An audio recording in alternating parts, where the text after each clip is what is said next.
కోర్టుకి వెళ్ళొచ్చు కదా, కోర్టులో మాడొచ్చు కదా అంటే ఇప్పుడు వీళ్ళు ఎంతైతే డబ్బులు ఖర్చు పెట్టారో అంత డబ్బులు మళ్ళీ ఖర్చు పెడితే కానీ లాయర్ రాని పరిస్థితి. ఫస్ట్ ఆఫ్ ఆల్ అక్కడ ఒక లాయర్ మన మాట వినాలంటే అరగంటకి 100 పౌండ్లు, సుమారు 10,000. దాని తర్వాత కేసు టేకప్ చేయాలంటే ప్రతి హియరింగ్కి ఇంత అంత అని చెప్పి లక్షల్లోకి వెళ్ళిపోతుంది ఆ ఫీజు. వీళ్ళు యూకే కోర్ట్స్లో ఫైట్ చేయాలి, ఎందుకంటే ఇండియన్ డొమైన్లోకి రాదు ఇది. అక్కడ కూడా మీరు జాబ్ తెచ్చుకోవాలంటే వీసా కోసం మీరు ఎందుకు ఇలా బ్యాక్ డోర్లో మీరు జాబ్ తెచ్చుకోవాలని చెప్పి వాళ్ళు అడుగుతారు. అందుకే వీడియో బిగినింగ్ నుంచి చెప్పినట్టే మొరాలిటీ వేరు, లీగాలిటీ వేరు. నాకు పలానా కంపెనీస్ తెలుసు, ఒక 7-8 నాకు I know the employers personally అంటే ఆ నోటి మాటని ఈవిడ నమ్మారు, ఈవిడ వర్షన్ ప్రకారం. అక్కడే మిస్టేక్ జరిగింది కూడా. సో ఒకసారి మీరు విక్టిమ్ పాయింట్ ఆఫ్ వ్యూలో మీరు ఇక్కడ ఆలోచిస్తే 15 లక్షలు ప్లస్ 3,000 రూపాయల హెల్త్ ఇన్సూరెన్స్ ఆవిడ తండ్రి గారికి చెప్తే ఆయన ఎలా ఫీల్ అవుతారని చెప్పకుండా ఇవాళ కంపెనీ సైడ్ వాళ్ళు ఏమంటున్నారంటే క్లియర్గా, ముఖ్యంగా వాళ్ళ లాయర్స్, ఇది కుట్రపూర్వకంగా చేస్తున్నారు. ఇది ఎవరెవరికైతే మేము జాబ్స్ యూకేలో మన తెలుగు వాళ్ళకి జరిగిన వర్క్ వీసా కాంట్రవర్సీ ఏదైతే నడుస్తుందో దాని గురించి ఖచ్చితంగా నేను మాట్లాడాలి.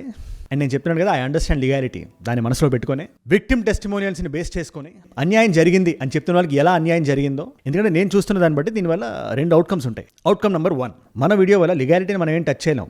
చట్టపరంగా డాక్యుమెంటేషన్ ప్రకారం ఏది ఎలా జరుగుతుందో అది అలా జరుగుతుంది. బట్ నేను చెప్తున్న పాయింట్ ఏంటంటే లీగాలిటీ, మొరాలిటీ 2 డిఫరెంట్ ఇష్యూస్ ఇక్కడ. న్యాయం వేరు, నైతికత వేరు. ఇప్పుడు ఈ నైతికతని ఫోర్ ఫ్రంట్లో పెట్టి అటు విక్టిమ్స్ ఏమంటున్నారు, ఈ మధ్యవర్తులు ఎవరైతే ప్రవర్తించారో వాళ్ళకి సంబంధించిన ఫ్యామిలీ మెంబర్స్కి యూట్యూబ్ ఛానల్స్ కూడా ఉన్నాయి. They pretty famous online.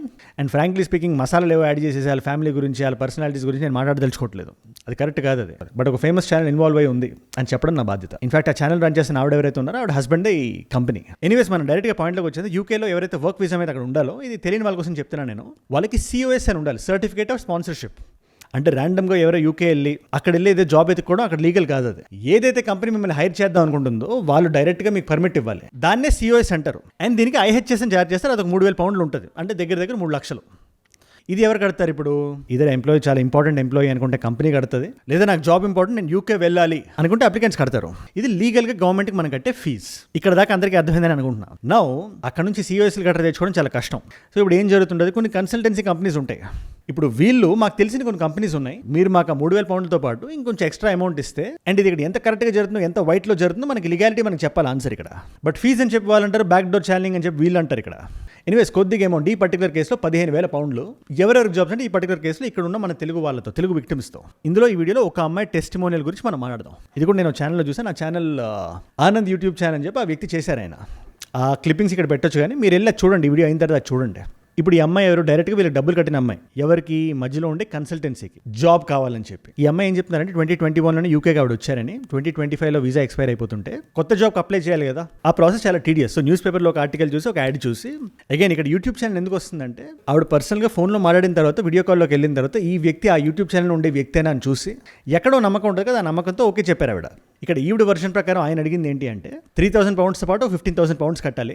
అది కూడా జాబ్ వచ్చిన తర్వాత, వీసా వచ్చిన తర్వాత 5,000 పౌండ్లు, జాబ్ రాకముందు ఒక 10,000 పౌండ్లు అని. అగైన్ 10,000 పౌండ్లు క్యాష్లో అడిగారని చెప్పాలి. ఇవ్వాలంటే ఎవరికైనా కొంచెం భయం వేస్తుంది కదా, ఎందుకంటే ఫిజికల్ క్యాష్ మన చేతిలో వదిలేస్తే అది దానికి ఇంకా రికార్డ్ ఉండదు. లేదు నేను బ్యాంక్ ట్రాన్సాక్షన్ ద్వారా ఇస్తానని చెప్పి ఈ సిస్టర్ ఈవిడ అన్నారు. అది వయా ఇండియా ఒక 10 బ్యాంక్ అకౌంట్స్ నుంచి ఫ్లోట్ చేశారని. ఒక్కో దగ్గర 1,000 పౌండ్లు అని అనుకోండి, $10,000 ఇచ్చిన తర్వాత ఆవిడ ఫస్ట్ క్రాక్స్ చూడడం మొదలు పెట్టారంట. సో ఇక్కడ మీరు గుర్తుపెట్టుకోవాల్సిన విషయం ఏంటంటే, ప్రతి ఒక్క దగ్గర ప్రతి ఒక్క మాట, వాళ్ళు ఏం మాట ఇచ్చారో ప్రతి ఒకటికి 10 కాదు, 100 కాదు, 1000 సార్లు మనం చెక్ చేయాలి.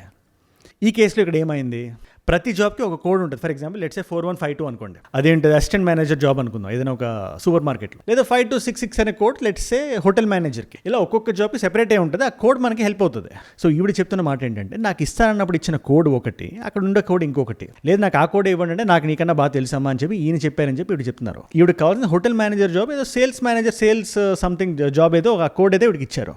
ఇప్పుడు సెకండ్ క్రాక్, ఏదైతే అడ్రస్ ఆవిడకి చెప్పారో అడ్రస్ కాకుండా ఇంకేదో అడ్రస్ ఉంది. దానికి నేను చెప్పిన సమాధానం ఏంటంటే, ఇది హెడ్ ఆఫీస్ అమ్మా, బ్రాంచ్ ఆఫీస్ వేరే ఉంటుంది అని. మూడోది, ఈ మధ్యవర్త కంపెనీ ఇచ్చిన హామీ ఏంటంటే, నాకు పలానా కంపెనీస్ తెలుసు, ఒక 7-8 నాకు I know the employers personally అంటే ఆ నోటి మాటని ఈవిడ నమ్మారు, ఈవిడ వర్షన్ ప్రకారం. అక్కడే మిస్టేక్ జరిగింది కూడా. సో ఇక్కడ విక్టిమ్ బ్లేమింగ్ చేయడం కరెక్ట్ కాదు. ఆవిడ నేను బ్లేమ్ చేయట్లేదు. మనం ఎవరి గురించి మాట్లాడే ముందు వాళ్ళు ఎలాంటి సిచ్యువేషన్ ఉన్నారో చూసుకోవడం చాలా ఇంపార్టెంట్. అందుకే ఇద్దరికి సెన్సిటివిటీ ఇస్తాయి. వీళ్ళ వర్షన్ కూడా చెప్తా లాస్ట్, వీళ్ళు ఏమంటారు మాట్లాడదాం మనం. బట్ ఇక్కడ మేజర్ ఇష్యూ ఏంటంటే మల్టిపుల్ క్రాక్స్ ఉన్నాయి. బట్ ఆవిడకుండే డెస్పిరేషన్తో ఆవిడ తీసేసుకున్నారు ఆ వీసాని. ఎందుకంటే అప్పటికే 10,000 పౌండ్లు వెళ్ళిపోయినాయి. ఆవిడ బ్యాక్ ఆఫ్ అయిపోతే ఆ 10,000 పౌండ్లు కూడా వెనక్కి రావు. ఇంకొక 5,000 పౌండ్స్ ఇచ్చి ఆ జాబ్ ఆవిడకి లాస్ట్ ఇయర్ జూన్లో వచ్చిందని చెప్పి చెప్తున్నారు. ఇప్పుడు జూన్ నుంచి జాన్ వరకు అరౌండ్ 6-7 మంత్స్ ఆవిడ ఎటువంటి జాబ్ లేకుండా ఉన్నారు. ఎన్నిసార్లు అడుగుతున్నా, మల్టిపుల్ టైమ్స్ ట్రై చేస్తున్నా, ఈయన రెస్పాండ్ అవ్వట్లేదు అనేది ఈవిడ వర్షన్ అయితే, వీళ్ళ సైడ్ లాయల్ గట్ట ఏం చెప్తున్నారంటే, అది మాకు సంబంధం లేని విషయం, అది మీరు అన్ని చూసుకునే కదా సంతకాలు పెట్టారు, మీరు అక్కడికి వెళ్ళి అక్కడ సరిగ్గా జాబ్ చేయకుండా మిమ్మల్ని వాళ్ళు తీసేస్తే అది మా తప్పు కాదు కదా అనేది వీళ్ళ వర్షన్ ఇక్కడ. Which frankly I don't know, but వీళ్ళు ఇది అంటున్నారు. ఇన్ని మంత్స్ జాబ్ లేకుండా ఉన్న తర్వాత ఒక అమ్మాయి, మీరు ఒకసారి ఆలోచించండి, ఆ ఆఫీస్ దాకా ఒరిజినల్ హెడ్ ఆఫీస్ ఏదైతే ఉందో అక్కడ దాకా ఈవిడ వెళ్ళి అక్కడ వాళ్ళతో మాట్లాడితే వీళ్ళు ఎవరు కూడా మాకు తెలియదమ్మా, మేమైతే మీకు ఏం జాబ్ ఇవ్వలేదు అని వాళ్ళు చెప్తే, ఇది ఈవిడ వీళ్ళని అడిగితే మీరు వాళ్ళతో డైరెక్ట్గా మెయిల్స్తో డీల్ చేసుకోండి అని చెప్పి వీళ్ళు చెప్తున్నారు. ఇప్పుడు దీనికి సంబంధించిన call recording is on Anand ఛానల్లో ఉంది, ఒకసారి మీరు చెక్ చేయండి. He is doing a good job. Anyways తర్వాత మల్టిపుల్ టైమ్స్ ఆవిడ ట్రై చేశారు, ఆయన రెస్పాండ్ అవ్వలేదు. ఇదంతా జరిగే టైంలో ఆవిడ వీసా ఏదైతే ఉందో అది ఎక్స్పైర్ అయిపోయింది. ఇది ఎందుకు అవుతుంది అంటే, మీరు పేరోల్ చూపించాలి, పేఅవుట్స్ చూపించాలి. అంటే పలానా వీసా మనం తెచ్చుకున్న తర్వాత పలానా ఉద్యోగం మనం చేస్తున్నాము అని మనం ఇచ్చే గ్యారంటీ అది. ఆ ఉద్యోగం కోసం కదా మనకు వీసా ఇచ్చారు. సో మనం కట్టే ట్యాక్స్లోనే గవర్నమెంట్కి చెప్పగలగాలి మనం ఆ జాబ్ మనం చేస్తున్నాం అని చెప్పి. సో అది చూపించలేకపోతే వీసా రిజెక్షన్ వచ్చేస్తుంది. ఇవి కూడా వచ్చింది అలాగా. ఆ మెయిల్లో వాళ్ళు ఏం రాస్తారు, మేడం మీరు ఆ కంపెనీకి వెళ్ళిన తర్వాత మీరు సరిగ్గా జాబ్ చేయలేదు కాబట్టి వాళ్ళు మిమ్మల్ని తీస్తారంట, ఇప్పుడు ప్రస్తుతం మీరు ఆ జాబ్ చేయట్లేదు కాబట్టి మీకు ఈ వీసా రద్దు అయిపోయింది అని చెప్పి స్టాంప్ కొట్టి అఫీషియల్ డాక్యుమెంటేషన్ ఆవిడకి మెయిల్ చేశారు. సో ఒకసారి మీరు విక్టిమ్ పాయింట్ ఆఫ్ వ్యూలో మీరు ఇక్కడ ఆలోచిస్తే 15 లక్షలు ప్లస్ 3,000 రూపాయల హెల్త్ ఇన్సూరెన్స్. ఆవిడ తండ్రి గారికి చెప్తే ఆయన ఎలా ఫీల్ అవుతారని చెప్పకుండా, ఆయనకి ఏదో ఆపరేషన్ చేయాల్సి వస్తే ఆయన డబ్బులు పంపించి సొంత డబ్బులతో, అండ్ యూకేలో ఉండడం మామూలు విషయం కాదు. యూకేలో ఉంటున్న నా తెలుగు సోదరులకు తెలుస్తుంది కదా, సింపుల్గా బ్రతకాలన్నా, ఒంటిపూట భోజనం చేసి బ్రతకాలన్నా కూడా 60,000 ఈజీగా వెళ్ళిపోతాయి. అలాంటిది 7 నెలలు 60 రూపాయలు నెలకు పెట్టుకొని ఒక స్త్రీ అన్ని నెలలు గడిపింది. అది కాకుండా ఇవి ఉద్దేశం ఏంటి ఇక్కడ? ఫర్ ఎగ్జాంపుల్ ఈజీగా చెప్పేయచ్చు కదా, మీరు బ్యాక్ డోర్లో ఎందుకు తీసుకున్నారు ఉద్యోగం అంటే, అగైన్ లీగాలిటీ మొరాలిటీ ఈ క్వశ్చనే ఇక్కడ. ఇప్పుడు చెప్పొచ్చు, ఇప్పుడు ఇన్ హైండ్ సైట్ మనం చెప్పొచ్చు. ఇన్ఫాక్ట్ ఆవిడే చాలా మంది చెప్తారు, మీరు చాలా జాగ్రత్తగా ఉండండి, బ్యాక్ డోర్లో జాబ్స్ తీసుకోవద్దు అని చెప్పి ఆవిడే చెప్తారు. బట్ అలా చేసినప్పుడు ఎటువంటి సిచ్యువేషన్స్లో ఎవరు ఎలా ఉన్నారో మనం చెప్పలేం మనం. సో డైరెక్ట్గా లెక్చర్లు ఇవ్వడం చాలా ఈజీ. ఇప్పుడు నేను చెప్తున్నాను కదా, ఇప్పుడు ఈ పర్టికులర్ కాంట్రవర్సీ నుంచి మనం ఏమైనా తెలుసుకోవచ్చు అంటే, హార్డ్ రూట్ ఎప్పుడైనా correct route, and hard route ఎప్పుడు లాంగ్ ఉంటుంది, కొంచెం కష్టంగా ఉంటుంది. కానీ ఎక్కడైతే డాక్యుమెంటేషన్ కరెక్ట్గా ఉందో ఆ దారిలోనే మనకి లాంగ్ రన్ ఉంటుంది. షార్ట్ కట్స్ ఎవరు తీసుకోకూడదు. అది మనకు జాబ్ రూపంలో వచ్చినా, డబ్బుల రూపంలో వచ్చినా, కెరియర్ రూపంలో వచ్చినా కొంచెం చాలా జాగ్రత్తగా ఉండాలి. ఎనీవేస్ వీడికి ప్రాపర్ ఇన్కమ్ సోర్స్ ఉంటే ఒక 3-4 నెలల పాటు పనిచేసి ఆ సైకిల్ ఆవిడ పడిపోతే ఇంటికి వెళ్ళి పెళ్లి చేసుకుని హస్బెండ్ ఇక్కడ తీసుకొచ్చుకుందాం అనుకున్నారు ఆవిడ. But this is situation right now. And మనందరికీ ఒక క్వశ్చన్ రావచ్చు, ఇలాంటి కాంట్రవర్సీ జరిగినప్పుడు ఫస్ట్ ఆఫ్ ఆల్ ఇది యూకే డొమైన్లో ఉంటుంది, ఇండియా డొమైన్లో ఉండదు. కోర్టుకి వెళ్ళొచ్చు కదా, కోర్టులో మాడొచ్చు కదా అంటే, ఇప్పుడు వీళ్ళు ఎంతైతే డబ్బులు ఖర్చు పెట్టారో అంత డబ్బులు మళ్ళీ ఖర్చు పెడితే కానీ లాయర్ రాని పరిస్థితి. ఫస్ట్ ఆఫ్ ఆల్ అక్కడ ఒక లాయర్ మన మాట వినాలంటే అరగంటకి 100 పౌండ్లు, సుమారు 10,000. దాని తర్వాత కేసు టేకప్ చేయాలంటే ప్రతి హియరింగ్కి ఇంత అంత అని చెప్పి లక్షల్లోకి వెళ్ళిపోతుంది ఆ fee. And in today's day అనేది మనం వాయిస్ రేస్ చేయగలుగుతాం. That is a maximum weekend, ముఖ్యంగా ఇలాంటి గ్రే జోన్లో ఇష్యూ ఉన్నప్పుడు. అండ్ రెండో సైడ్ కూడా మీ ముందు నేను పెట్టగలుగుతాను. ఇవాళ కంపెనీ సైడ్ వాళ్ళు ఏమంటున్నారంటే క్లియర్గా, ముఖ్యంగా వాళ్ళ లాయర్స్, ఇది కుట్రపూర్వకంగా చేస్తున్నారు. ఇది ఎవరెవరికైతే మేము జాబ్స్ ఇచ్చి వాళ్ళు జాబ్స్ చేయలేక తీసేయబడతారో వాళ్ళు భారతదేశంలో గ్రూప్ క్రియేట్ చేసుకుని మా మీద ఇలా బురద చల్లుతున్నారు. వీళ్ళు ఏదైతే చెప్తున్నారో దానికి నిజంతో ఎటువంటి సంబంధం లేదు.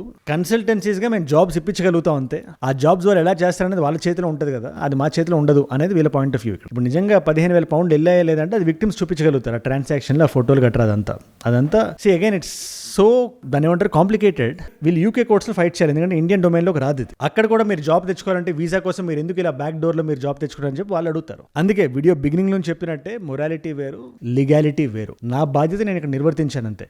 ఈ సిచ్యువేషన్, ఎంటైర్ సిచ్యువేషన్ మీ ముందు నేను పెట్టగలిగా. ఇక్కడ నుంచి ఏం జరుగుతుంది అనేది నా చేతిలో కూడా ఉండదు. ఫ్రాంక్లీ స్పీకింగ్, నా వాయిస్, నా మాధ్యమాన్ని నేను వాడుకొని నేను రేస్ చేయగలుగుతా. నా అక్క చెల్లెల కోసం, అన్నతమ్ముల కోసం నేను నిలబడగలుగుతా.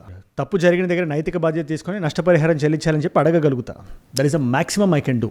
నేను మీతో చాలా ఆనెస్ట్గా ఉంటాను. అండ్ నేను మిమ్మల్ని అడుగుదాం అనుకుంటున్నా, ఇక్కడ ఈ ఎంటైర్ ఇష్యూలో ఎవరైతే విక్టిమ్స్ ఉన్నారో లేదా ఇటు సైడ్ నెరేటివ్ నమ్మే వాళ్ళు ఉన్నారో ప్రతి ఒక్కరు మీరు కింద కామెంట్స్ రాయండి. ఆ కంపెనీకి సంబంధించి కూడా వాళ్ళ సైడ్ వాళ్ళు చెప్తున్న వర్జన్ మీరు రాయండి కింద. Let all kinds of perspectives be there in the comments. ఒక డిస్కషన్ అనేది మొదలవుతుంది. దీనివల్ల ఫ్యూచర్లో ఇలాంటి తప్పులు జరగకుండా ఉంటే అది అట్లీస్ట్ మనం చేయగలుగుతాం కదా. అట్లీస్ట్ యూకేకి ఎవరైతే మన తెలుగు వాళ్ళు వెళ్తున్నారో వాళ్ళు ఇప్పుడు జాగ్రత్తగా అయితే ఉంటారు కదా, మన తెలుగు వాళ్ళే కదా అని చెప్పి 10,000 పౌండ్లు 15,000 పౌండ్లు చేతులు అయితే పెట్టరు కదా. అట్లీస్ట్ ఆ జాగ్రత్త వీడియో క్రియేట్ చేయగలిగితే అది చేయగలుగుతుందని చెప్పి నేనైతే అనుకుంటున్నా. దీని మీద మీరేమంటారు నాకు కింద కామెంట్స్ మీరు ఖచ్చితంగా మీరు రాయండి. ఇవాళ మల్టిపుల్ చాయిస్ క్వశ్చన్ మీ అందరికీ, health and care worker visa route ని యూకే ఏ సంవత్సరంలో లాంచ్ చేసింది? అక్కడ యూకేలో ఉండే వాళ్ళు దీన్ని ఈజీగా ఆన్సర్ చేయగలుగుతారు, but try to answer. Option A is 2020, option B is 2021, option C is 2022, option D is 2025. మీకు సమాధానం తెలిసే కింద రండి. తెలుసుకుందాం అనుకుంటే ఇన్స్టాగ్రామ్కి వచ్చేసేయండి. అక్కడ కూడా ఇలాగే ప్రతి ఒక్క ఇంపార్టెంట్ టాపిక్ మీద వాయిస్ రైజ్ అవుతుంది యాజ్ ఎ రీల్. ఇక్కడ ఎలా అయితే ఒక రోజు ఒక వీడియో వస్తుందో అక్కడ ఒక రీల్ ఖచ్చితంగా వస్తుంది. మన తెలుగు వాళ్ళకి సమస్య ఉంటే నేను మాట్లాడతాను నేను.